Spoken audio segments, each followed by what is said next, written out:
ඔබ සිතනවාද මේ ලෝකයේ තුල ඔබගේ ඉපදීම සිදු වෙලා ඉවරයි කියලා? ඇත්තටම නැත. ඔබ ශාරීරික වශයෙන් ලදරුවෙක්, ළමයෙක්, තරුණයෙක්, වැඩිහිටියෙක්, මහල්ලෙක් විදියට දැනටමත් ඉපදෙමින් යනවා මිසක් ඉපදිලා ඉවරයි කියලා නම් කියන්න බෑ. ඒ වගේම තමයි ඔබ ක්‍රියා කරන ආකාරය අනුව ඔබ මොහොතෙන් මොහොත විවිධාකාරයේ ස්වරූපයේ කෙනෙක් බවට ඉපදීමකට ලක් වෙනවා. වෙලාවකට ඔබ වැඩ කරන කෙනෙක්, වෙලාවට ඔබ කෑම කන කෙනෙක්, ඔබ වෙලාවකට ඔබ නිදා ගන්න කෙනෙක්, වෙලාවකට ඔබ කතා කරන කෙනෙක්, වෙලාවකට ඔබ සිතන කෙනෙක් විදිහට ඉපදිනවා. ඒ වගේම තමයි සමාජ සම්බන්ධතාවයන් අනුව ගත්තත් ඔබ මොහොතින් මොහොත ඉපදීමකට ලක් වෙනවා. ඒ තමයි තාත්තා කෙනෙක්, ගුරුවරයෙක්, වැඩිහිටියෙක්, සේවකයෙක්, මගියෙක්, ක්‍රියදුරෙක් විදිහට ඉපදීමකට ලක් වෙනවා. කල්පනා කරලා බැලුවොත් එහෙම ඔබගේ ඉපදීම නැවතී තිබෙන අවසන් වෙලා තිබෙන තැන කුමක්ද කියලා එහෙම තැනක් නම් ඔබට හඳුනා ගන්න ලැබෙන්නේ නැහැ.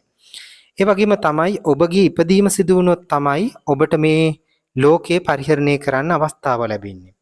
එතකොට ඊළඟට ප්‍රශ්නයක් මතුවෙනවා, ඔබට පරිහරණය කරන්න ලැබෙන මේ ලෝකය නිර්මාණය වෙලා ඉවරද කියන කාරණාව.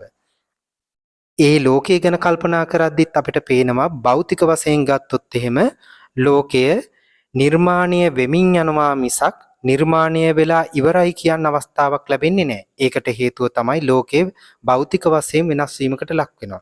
නිර්මාණය වෙලා ඉවර නම් ලෝකය වෙනස් වෙන ස්වභාවයක් නැතිව තියෙන්න ඕන. හැබැයි ලෝකයේ ස්වභාවය වෙනස් වීමකට ලක් වෙන නිසා නිර්මාණය වෙලා ඉවරයි කියන අවස්ථාව ලැබෙන්නේ නැහැ.